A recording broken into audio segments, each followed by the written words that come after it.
Everyone knows that Russia lost except Trump and Pete Hegseth. And they lost about a month after they invaded. That's what I believe, at least. And I'm going to explain why. I'm going to have to jump around a bit because that's how it's all wired in my head. So, excuse me while we have to go backwards in time and set up this whole story here, or this whole explanation. So let's talk about oil, which obviously is the chief resource that drives the Russian economy. But it's also farming, food, but we're going to leave that aside because that's not really the focus of the Russian economy. Let's look very briefly at Germany. Why did Germany become a powerhouse? Because it had coal and it had a river that made it very easy for it to create factories, steam-powered factories with the coal, build things, put it on the river, send it down the river, and sell it all around Europe, US, wherever. That's what made Germany a powerhouse. What made England a powerhouse, that it had tons of coal and, again, water, able to ship stuff. And also Germany and England had populations and they had types of government that would encourage inventive people. So that's what made them a powerhouse. Now let's go to the United States. So in the United States, oil was basically discovered, or the oil mining industry began in the late 1800s in Pennsylvania and moved to California, and all basically settled around Texas and Oklahoma because that's where most of the oil was, and still today. Think about it. So from 1900, well, Germany and Europe, they're in the war, First World War. Each European state is trying to figure out how powerful it is. Some states, like Germany, it has lots of industry, but it wants more land so it can build out, more farmland, whatever. So each country is, sort of whatever. They're in certain conflicts: World War I, World War II. Germany thinks, okay, it's going to make quick work of the rest of these countries. It feels it has enough oil. It turns out it doesn't, which is ultimately one of the reasons it has its undoing, because it needs to go try and get the oil fields of Baku, whatever. It fails. Why did Japan bomb Pearl Harbor? Because the United States had cut off oil. But what's important here to understand is that the U.S.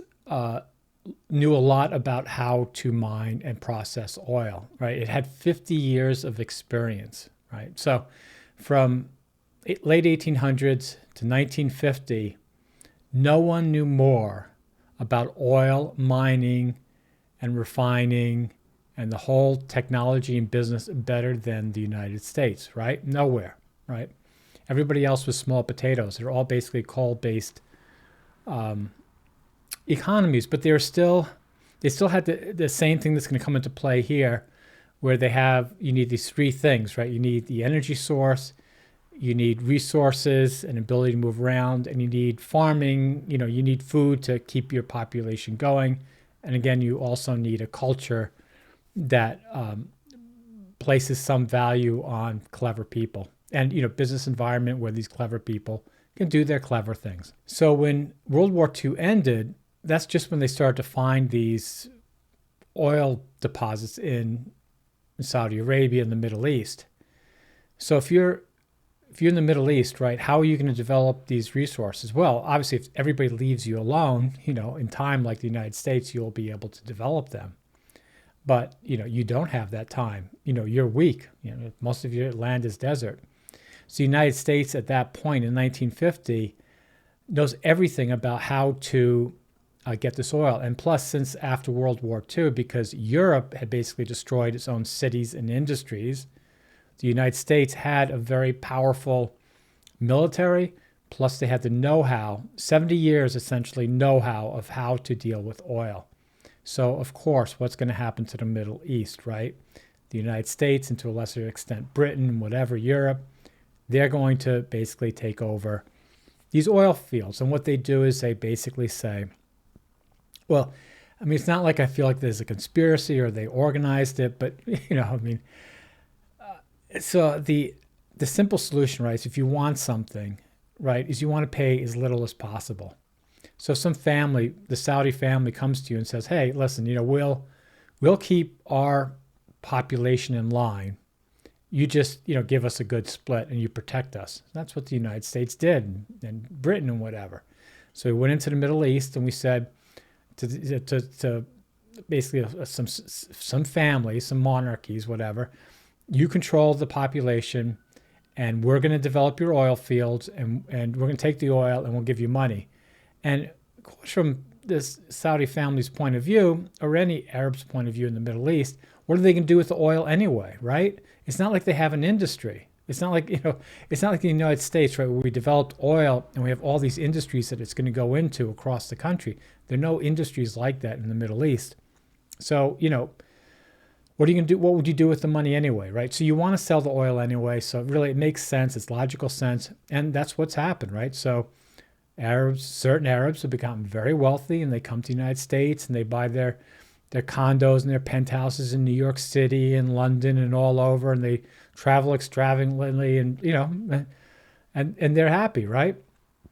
Because what else would they do with the money? But I want to make the key point that one, the United States until recently has always been ahead of the world in mining and refining oil products. Number two, it's had the military post-World War II to protect the sea lanes of all this energy and stuff like that. So, okay. So the world is going on, whatever. Russia also discovers these oil fields. Well, it had them right during World War II, but they're closer to Ukraine. And then it discovered a lot of oil in Siberia. But it was the same problem. Well, Russia had the same problem that the Middle East had, in that they have the oil, but they don't really have the expertise to mine it, to ship it, to whatever. They have some of the expertise, but not a tremendous amount. And they don't have their people, their languages are spread out in huge differences and don't have as much of a common whatever as we have in the United States. There's just a lot of idiosyncrasies about the United States that make it very strong, also threaten to tear it apart, but talking about the good, the positive stuff here. So the Soviet Union collapsed, and then it used Western know-how to drill this oil and to get all this oil, and that's what they started doing, after the 1990s. So you have, Schlumberger, all those, companies, going in. And then what happened? Well, what's been different? So as Europe started to go into this green energy thing, right? They're still getting all their gas, and let's just talk about gas from Russia. They no longer run their industries based on coal. And so they're totally dependent on Russia, or they were. So from Russia's point of view, it's like, okay, we're doing the deal, sort of just like the Arabs, the rich Arab families that the deals in the late 1940s, 50s, whatever. So there's like, okay, we're selling you the oil, you give us a bunch of money. The difference is that Russia has a large army coming back from Soviet times, right? So they're not looking themselves, they don't look at themselves like the Arabs of 70 years look at themselves like, what else are we going to do with the oil anyway? And we can't protect ourselves, so either we get in bed with these guys or they're just going to come take it.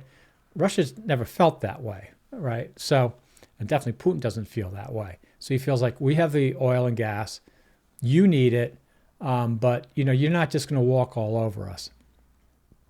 And again, this is just stuff that I think is inherent in the top 100 families of Russia. So when the pandemic hit, and just in general, as Europe and the rest of the world has wanted more oil and gas, but want to pay what it wants to pay for it, Russia has pushed back. And I'm not saying that that's why it invaded Ukraine. There are a lot of reasons why it invaded Ukraine, or Putin invaded Ukraine. I mean, I don't know what happened. Nobody knows. I believe, can know for certain all the certain elements. But what I want to talk about, what I need to focus on in this video, is why it cannot win. And it can't win because it needs, in order to exploit your oil resources, you need not only the oil, the energy, but you need the clever people in a clever society that pays for these clever people to work. And you need manufacturing stuff where you can build your military equipment, and you can also build alliances around the world. You can trade things around the world, right? So after World War II, even though we cut off Japan with oil, we learned our lesson, and we're like, oh no, we're going to trade. You do the stuff you're good at, we'll do the stuff we're good at, and it's worked out very well. But anyway, so in Russia, what happened is there's just the political system didn't favor clever intellectual people. Not that it's not like that in the United States too. Not like the United States has a fair amount of anti-intellectualism too. Don't get me wrong. But in Russia, I think it's just, again, because it's just wide distances, many different types of people, the geography, the history, just a lot of things didn't have hurt its ability to create a productive society where you have the energy, you have these very clever people that can move around and create businesses around this energy, as Germany did, as England did, as the United States did. And for what reason you didn't have it? You just basically had there are economic terms for it, but you're just basically you are like the Middle East. You're just a rich bunch of families sitting on this oil, selling the oil and gas to others, and going around and building these huge yachts and buying condos and whatever, and not really doing anything to develop in your country. So the main difference between Russia and the West, like everybody that's fighting them, is that Russia only sells natural resources. That's its only focus. And it's basically just a provider of those resources. Whereas everybody else both is either a manufacturer or or in farming, or is does oil itself too, but basically does many things. But I'm going to just call them manufacturers. So you have the energy suppliers in the world, and you have the manufacturers. So the Middle East is an energy supplier. They don't manufacture anything anybody uses. Russia is an energy supplier. They don't really manufacture anything anybody wants to use. Now they could. So like in the 1990s when I was young, many Russians came here, and I met many of them, became friends with many of them, and many of them were beyond brilliant. So, I mean, it's not like Russian engineering is no joke, but the government, the society there, for whatever reason, didn't care. Go away, leave, right? They didn't care in the 1990s.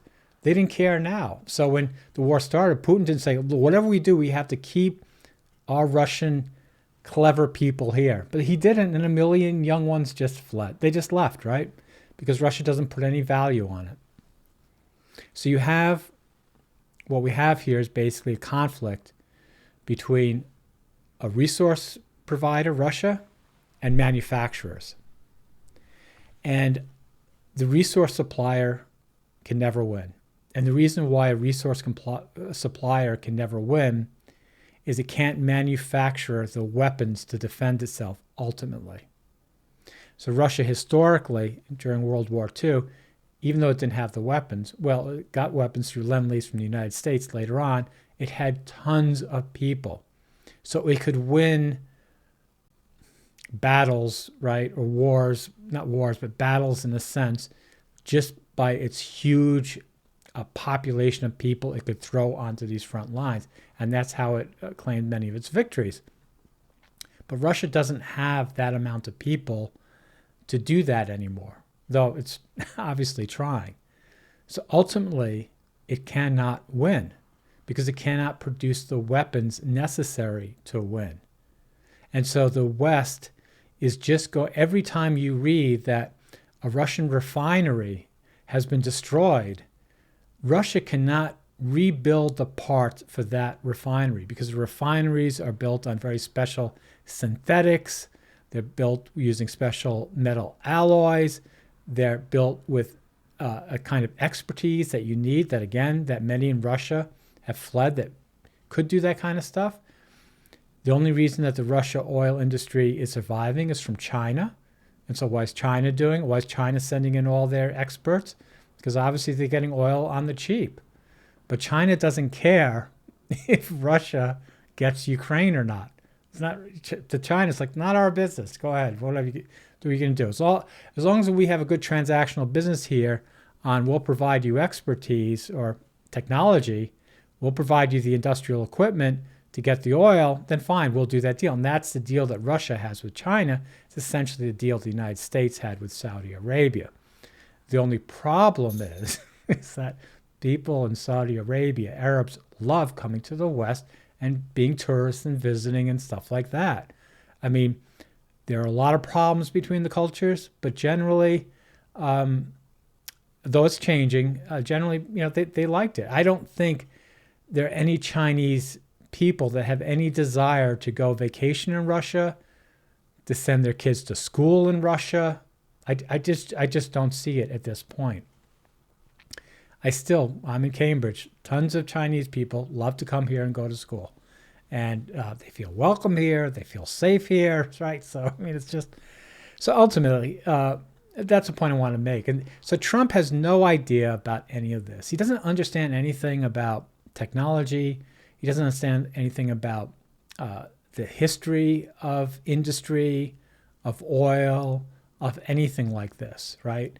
In his very simplistic mind, and the same thing with Hegseth or whatever, even though Hegseth went to Princeton, you'd think he would know a little bit better. They just look at it like, oh, well, it's a World War II, a World War I, stalemate on this battlefield, and we just need to get each side to basically just calm down and quit fighting so we don't have have all these kids killed. And great. I mean, I hope I hope they can do it. How many minutes am I? So, yeah, if that's what was being fought over, but it's not being fought over. What's being fought over is oil and gas. That's it.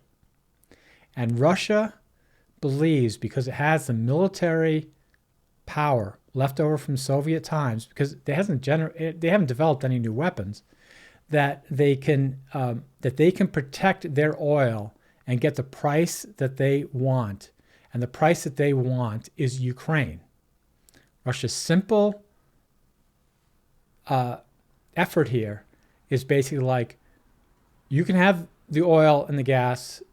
You want a lower price, you can have the lower price, but we're going to take Ukraine, and you give us Ukraine, and we can get back to business as usual. That's Russia's whole ploy, and it's just not going to work because the West is just going to slowly grind them down. And so the U.S. defense industry, the European defense industries, they all make money making stuff to just blow up Russian stuff. So they're doing well.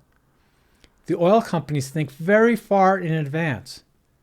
The Texans are very, very clever people, okay? Like I said, they've been doing this now for like 1950s, like 70 years of where they become very powerful, and the whole fracking technology is amazing. Yeah, very, very clever people.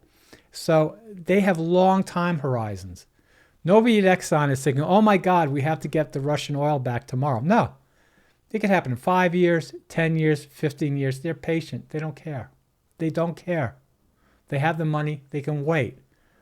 Putin is what, 70 something? They need to wait 20 years. They're going to wait 20 years. And that's what, you don't really hear in the press, or people who understand these things in a very deep way talking about that. So Russia has its oil. It wants more money for it. It broke agreements with these Texans. And I'm telling you, the Texans are like, no further deal until you're gone. But we don't care. We're not gonna like drop a bomb on you or something. We're not gonna call our friends and say, hey, listen, B-52 bomber on the Kremlin. No, we're just gonna wait for you to die. We don't care. We don't care because we're gonna make money. Our defense industries make money, and they use our oil and gas right now. And we're selling the oil and gas to Europe. We're making tons of money selling the oil and gas to Europe. Our defense industries are making money. Go on, try and take Ukraine. Keep trying, year after year. We don't care, and that's what's happening.